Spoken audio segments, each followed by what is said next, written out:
1962, és llicenciada en Filologia Catalana, escriptora i conductora de clubs de lectura, entre d'altres coses que ara no vull fer ara perquè fas molta feina, no? Sí. Ha escrit poesia, teatre, novel·la i també conte. T'apassiona molt el teatre, va escriure una vegada, crec, però et sents més còmode i sembla que no t'explicaràs ara per què.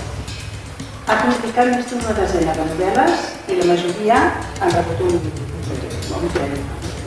Finalista. Sí, el finalista. L'última novel·la és aquesta, que és la que avui parlarem, El jurament, que fou guardonada amb el Premi de Narrativa Blai del Bé i publicada per Romera. Després hi ha dos moments històrics, ara hem parlat dels llocs geogràfics, no?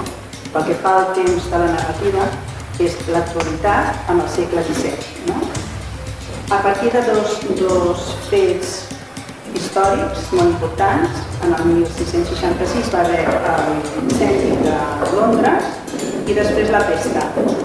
A partir d'aquests dos moments històrics tu recrees tot l'ambient d'aquella època, també molt ben documentat, fins i tot em fa l'efecte que els personatges parlen,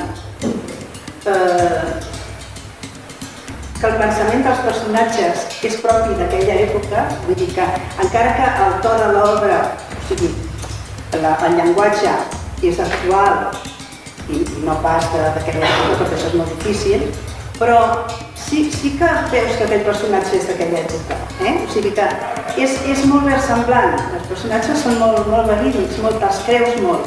Després ja estem acostumats a llegir la teva prosa, que és àgil i clara, és un estil propi que tu tens, de fer-ho molt amè.